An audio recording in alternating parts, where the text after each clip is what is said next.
نحمده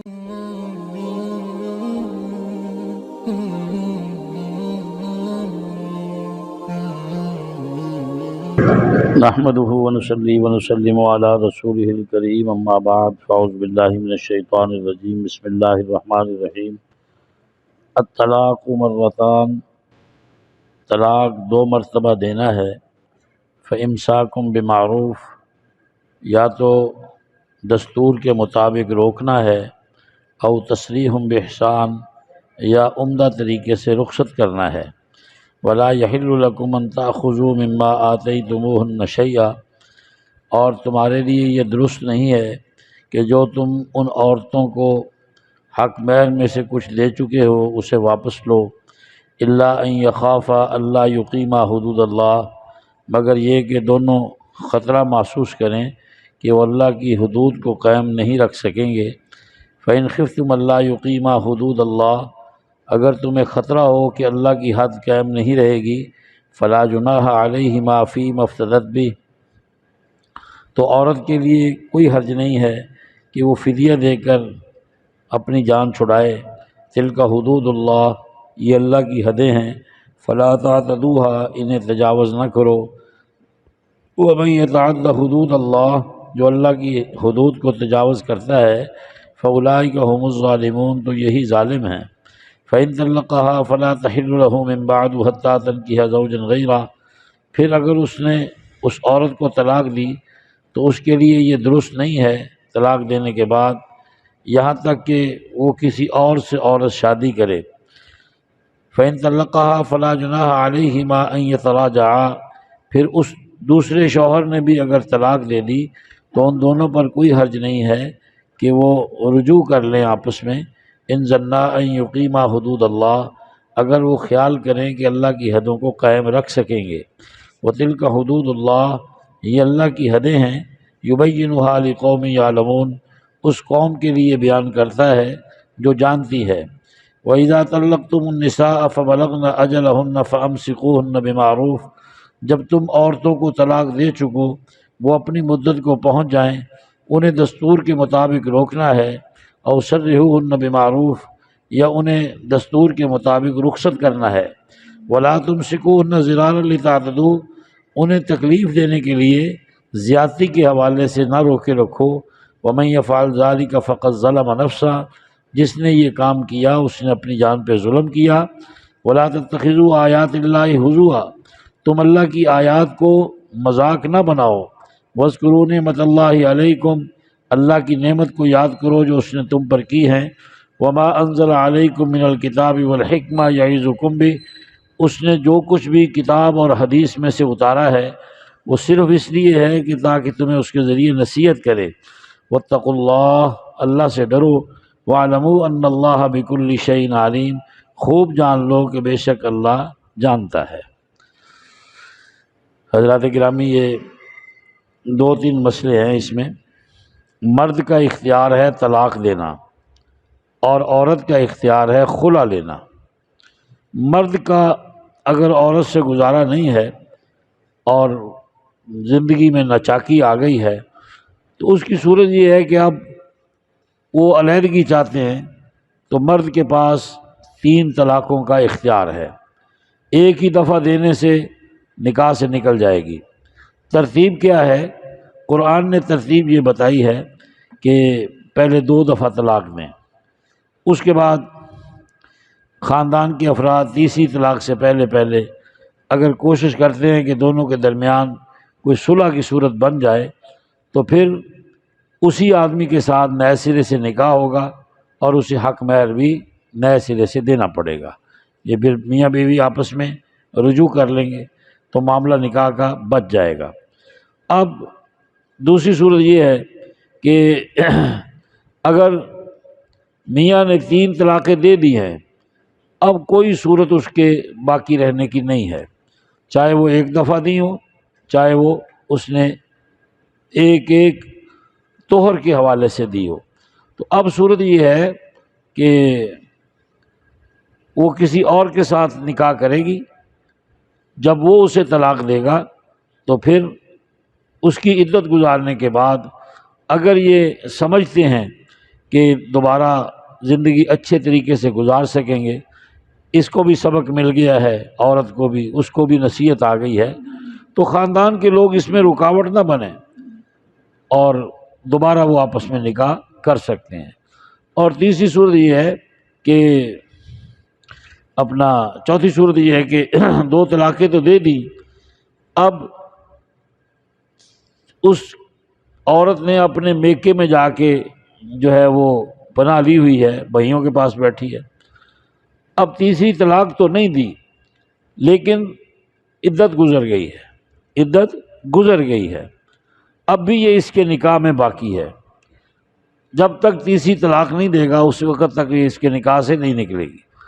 اب خاندان والوں کو قرآن یہ کہتا ہے کہ اگر عورت بھی راضی ہے اور اس کا میاں بھی راضی ہے تو تم اپنی جعلی انا کا مسئلہ نہ بناؤ، غیرت کا مسئلہ نہ بناؤ جی، اب دونوں آپس میں اگر راضی ہوں تو اس کی رخصتی کرو، لیکن اس حوالے سے رخصتی ہوگی کہ نئے سرے سے نکاح ہوگا، نئے سرے سے کیا ہوگا، اسی مرد سے اسی عورت کا نکاح ہوگا، حق مہر دینا پڑے گا۔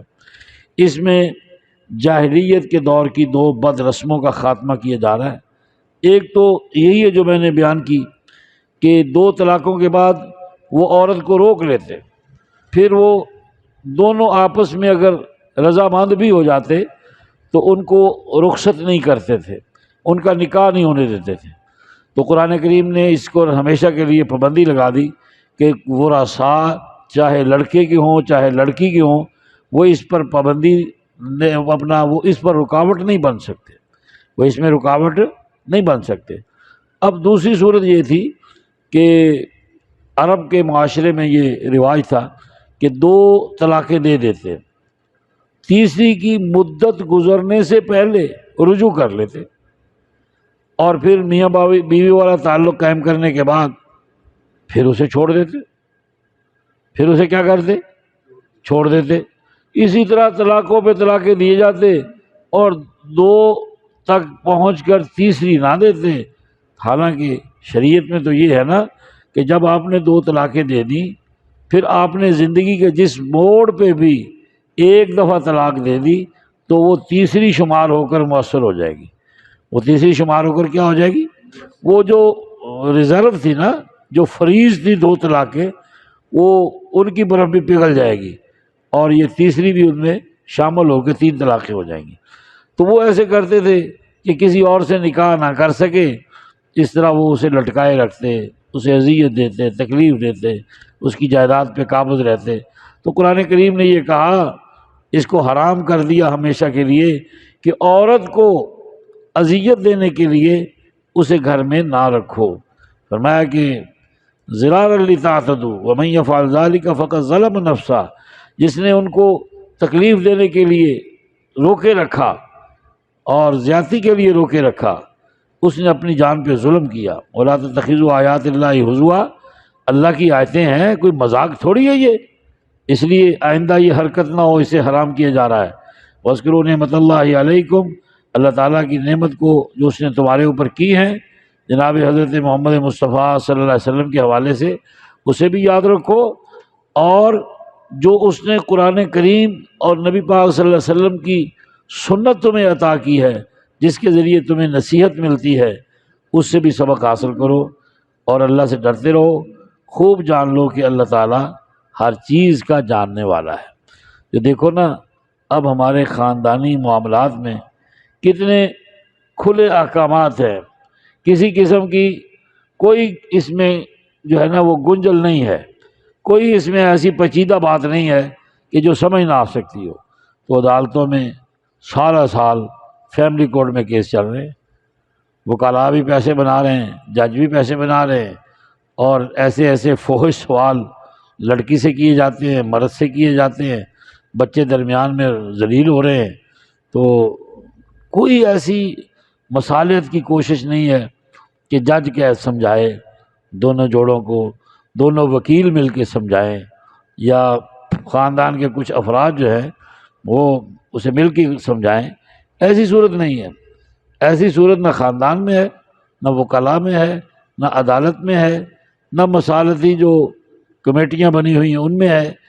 اب طلاق کی ریشو اتنی بڑھ رہی ہے الیاذ باللہ الامان الحفیظ، کہ بچیاں ہفتے ہفتے کے بعد طلاق لے کے واپس آ رہی، اور والدین ان کی شادیوں پہ 22 لاکھ 24 لاکھ، روٹیوں پہ 11 لاکھ، ہاں جی پتہ نہیں کتنے کتنے خرچے اٹھا رہے ہیں، لیکن بچی ہے کہ گھر آ جاتی ہے، سامان سمیت گھر آ جاتی ہے۔ تو اس کی حوصلہ شکنی کی ضرورت ہے۔ حضور صلی اللہ علیہ وسلم نے ارشاد فرمایا کہ طلاق اگرچہ جائز عمل ہے، ابغض الحلال عند اللہ طلاق کا عمل اللہ کو غصہ دلاتا ہے، اللہ ناراض ہے اس میں کہ کوئی کسی کو طلاق دے۔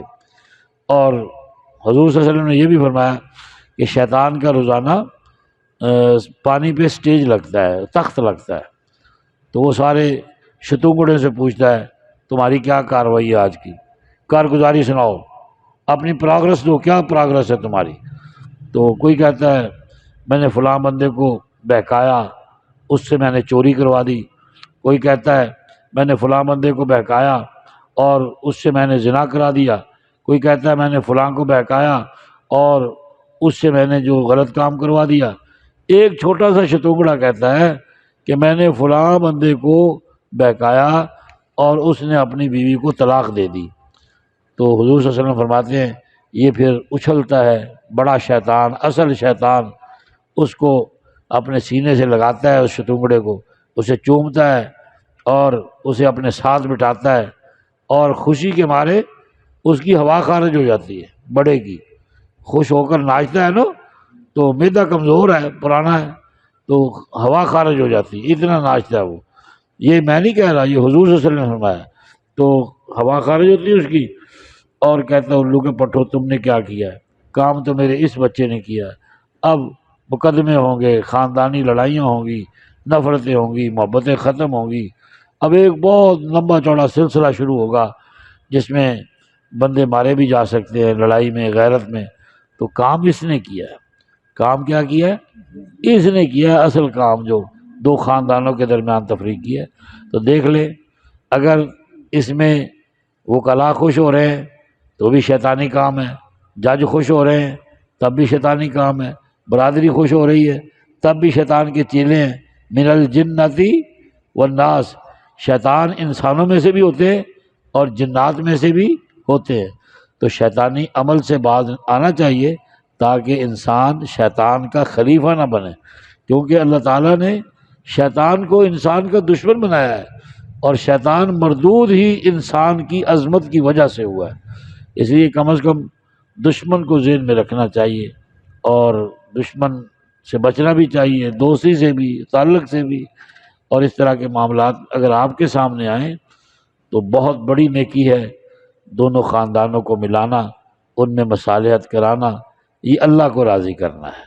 یہ دو گھروں کے جو بچے ہیں ان بچوں پر، ان بچوں کو ماموں کی شفقت سے محروم ہونے سے بچانا ہے، باپ کی محبت سے محروم ہونے سے بچانا ہے۔